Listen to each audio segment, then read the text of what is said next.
নমস্কার। আশা করি সকলে ভালো আছেন। আজকে খোলা মনেতে আর একটা ভুতুড়ে গল্প। বনফুলের লেখা জবরদখল।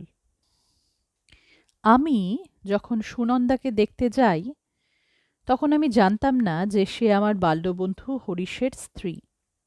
হরিশের সঙ্গে বন্ধুত্ব অবশ্য বাল্যকালেই সীমাবদ্ধ ছিল, তাও মাত্র 1 বৎসরের জন্য। মেডিকেল কলেজে যখন পড়ি তখন আর একবার দেখা হয়েছিল। সে কলেজে এসেছিল বসন্তের টিকা নেবার জন্য।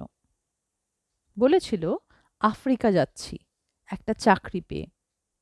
তখন তার বিয়ের কথা শুনিনি। তারপর তার কথা ভুলেই গিয়েছিলাম। আমি পাশ করবার পর মেডিকেল কলেজেই হাউস সার্জন হয়ে বছর 2 ছিলাম। তারপর প্র্যাকটিস শুরু করেছিলাম কলকাতায়। অবশ্য নামেই প্র্যাকটিস। পয়সা দেনেওয়ালা রোগী প্রায় জুটত না। অধিকাংশ সময়ই ব্যাগার খাটতে হতো। এই সময়েই আবিষ্কার করেছিলাম কলকাতা শহরে আমার আত্মীয় স্বজন বন্ধুবান্ধবদের সংখ্যা কত বেশি। আমি যতদিন ডাক্তার হইনি ততদিন তারা আমার বিশেষ খবর নিত না, কিন্তু ডাক্তার হয়ে গ্রে স্ট্রিটে ঘর ভাড়া করে বসবা মাত্র পিল পিল করে বেরিয়ে এলো তারা। সবাই চারদিক থেকে। অনেককে আমি চিনতেও পারতাম না, কিন্তু তাদের সঙ্গে পরিচয়পত্র থাকতো। তখন বুঝতে পারতাম তারা আমার অমুক খুড়তুতো বোনের দেওর বা অমুক মামাতো ভাইয়ের খুড়তুতো শালি। এ সময়ে আমি পয়সা রোজগার করতে পারিনি বটে, কিন্তু অভিজ্ঞতা সঞ্চয় করেছিলাম অনেক। এই সময়ে আমি সুনন্দাকে দেখি। যারা আমাকে সুনন্দাকে দেখবার জন্য ডেকেছিলেন তারা আমাকে বলেননি যে সুনন্দা আমার বাল্যবন্ধু হরিশের স্ত্রী। সম্ভবত তারা নিজেরাও জানতেন না এই কথা। আমাকে তারা ডেকেছিলেন কারণ একটি অর্ধ পাগলিনী মেয়ে আমার চিকিৎসায় ভালো হয়েছিল এবং সে ছিল সুনন্দাদেরই পাশের বাড়িতে। তার স্বামীর সুপারিশের জোরেই আমার ডাক পড়েছিল। সুনন্দার বাবাই আমাকে ডাকতে এসেছিলেন। তার মুখেই শুনলাম কলকাতার কয়েকজন নামজাদা ডাক্তারকেও তারা দেখিয়েছেন। কবিরাজি এবং হোমিওপ্যাথির চিকিৎসাও করেছেন, কিন্তু কোথাও কোনো ফল হয়নি। শেষে পাশের বাড়ির ভদ্রলোক তাঁকে আমার কথা বলেছেন। তার স্ত্রীর হিস্টিরিয়া হয়েছিল, ফিট হতো এবং সেই সময় আবোল তাবোল বকত। হিস্টিরিয়ার সাধারণ চিকিৎসা করেই ভালো হয়েছিল সে। সুনন্দার বাবাকে জিজ্ঞেস করলাম, আপনার মেয়েরও কি ফিট হচ্ছে?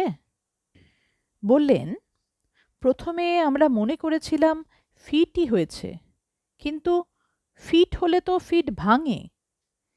গত 2 মাস আচ্ছন্নের মতো ও পড়েই আছে। চলুন না, আপনি একবার নিজেই দেখবেন ব্যাপারটা।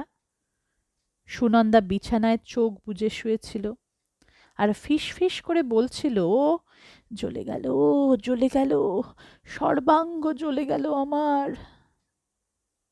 অনবরত ওই কথাই বলছিল, কিন্তু ফিস ফিস করে বলছে কেন তা প্রথমে বুঝতে পারিনি। জিজ্ঞাসা করলাম, ওই রকম ফিসফিস করেই কি বরাবর কথা বলছে? সুনন্দার বাবা বললেন, না, প্রথম প্রথম খুব চিৎকার করত, এখন গলা ভেঙে গেছে।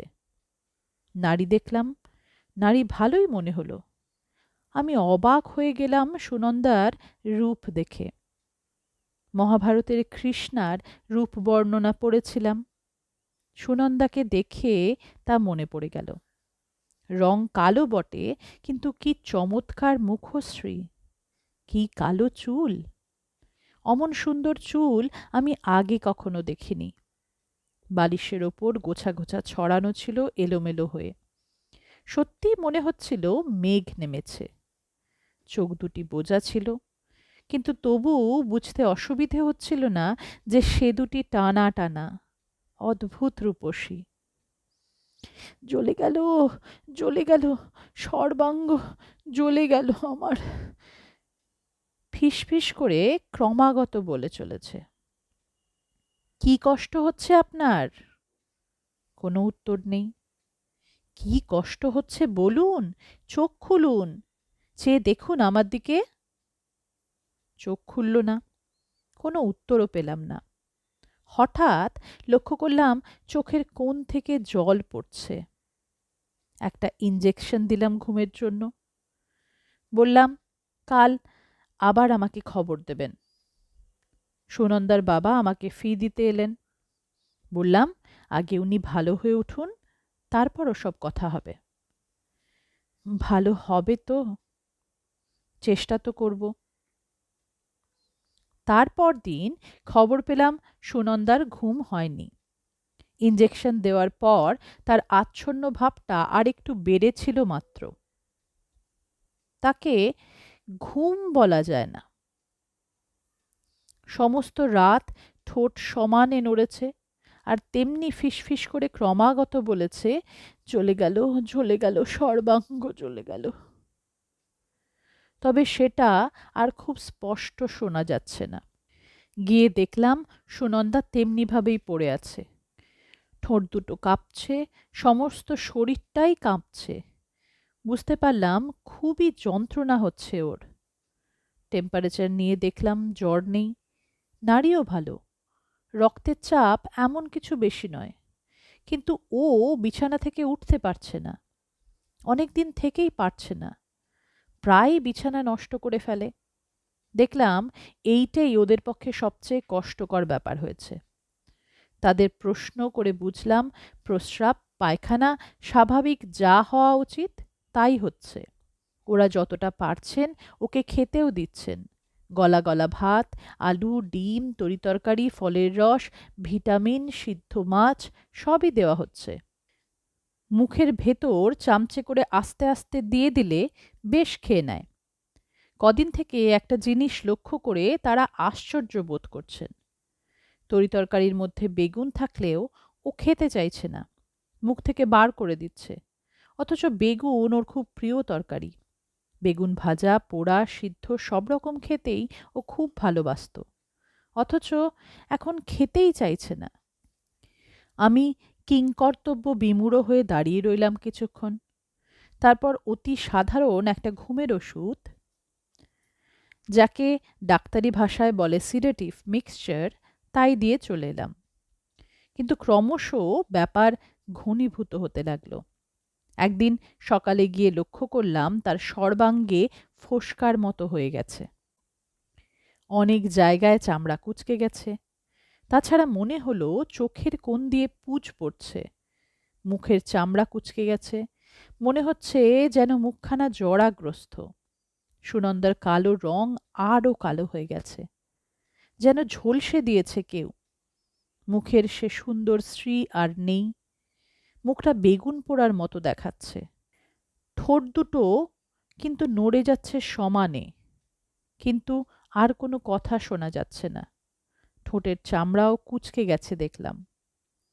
সুনন্দার নিদারুণ পরিবর্তন দেখে অবাক হয়ে দাঁড়িয়ে রইলাম। আমার ডাক্তারি বিবেক বললে কোনো রকম ইনফেকশন হয়েছে, সুতরাং পেনিসিলিন চালাও। তাই ব্যবস্থা করলাম। তার রক্ত আর চোখের পুঁজটাও পরীক্ষা করতে দিলাম। কিন্তু বিশেষ কোনো জীবাণুর সন্ধান পাওয়া গেল না। তবু পেনিসিলিন চলতে লাগল। এর দিন 4-5 পর গভীর রাত্রে সুনন্দার বাবা হন্তদন্ত হয়ে ছুটে এলেন আমার কাছে। শিগগির চলুন ডাক্তারবাবু, আমার মেয়ে বোধহয় আর বাঁচবে না, কিরকম যেন করছে, মাথার চুল ছিঁড়ে ফেলছে। চুল ছিঁড়ে ফেলছে? কিরকম? আমি কিছুই বুঝতে পারছি না। আপনি চলুন তাড়াতাড়ি, সমস্ত মাথা রক্তাক্ত হয়ে গেছে। উফ, সে যে কি দৃশ্য! আমি গিয়ে যা দেখলাম তা সত্যি মর্মান্তিক এবং ভয়াবহ। কি করে যে এ ব্যাপার হলো তাও বুঝতে পারলাম না। বাড়ির কেউ বলতেও পারল না, কারণ প্রত্যক্ষদর্শী কেউ ছিল না, সবাই ঘুমুচ্ছিল।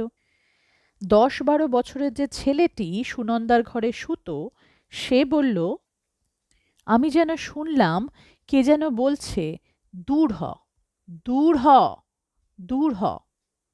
তারপরই দিদি আর্তনাদ করে উঠল, আলো জেলে দেখি এই কাণ্ড। যা ঘটেছিল তা সত্যি ভয়ঙ্কর। দেখলাম সুনন্দার সমস্ত চুল পরচুলার মতো বালিশের একধারে পড়ে আছে। তার সমস্ত মাথা রক্তাক্ত, বালিশ রক্তে ভেসে যাচ্ছে। কি করে হলো এটা? সুনন্দা নিজে ছিঁড়েছে? তার সমস্ত দেহের চামড়া অবশ্য ঢিলে হয়ে গিয়েছিল, জোরে টান দিলে চামড়া উঠে আসা অসম্ভব নয়। কিন্তু কে এমনভাবে টানল? সুনন্দা নিজে, যন্ত্রণায় অধীর হয়ে? কিন্তু এসব কথা নিয়ে মাথা ঘামাবার তখন অবসর ছিল না। অবিলম্বে অ্যাম্বুলেন্স ডেকে তাকে হাসপাতালে নিয়ে গেলাম। সেই দিনই সুনন্দার বাবাকে বললাম, ওর স্বামী কোথায় থাকেন? তাকে একবার খবর দিন। তাকে তো একদিনও দেখিনি। তিনি খবর পেয়েছেন তো? অনেকবার খবর দিয়েছি, কিন্তু সে তো বিদেশে থাকে, তার পক্ষে চট করে আসা মুশকিল। বিদেশে? কোথায়? আফ্রিকায়, কঙ্গোতে। তখনও আমার মনে পড়েনি যে আমার বাল্যবন্ধু হরিশও আফ্রিকাতে গেছে। সুনন্দার বাবাও সব খুলে বলেননি আমাকে। হয়তো তিনি জানতেনও না। সুনন্দা যখন অসুস্থ, হরিশ কঙ্গোতে তখন জেল খাটছে। এরপর হাসপাতালে গিয়ে সুনন্দা ক্রমশ সুস্থ হতে লাগল। মাথার ঘাস সেরে গেল, চুলও উঠতে লাগলো নতুন করে।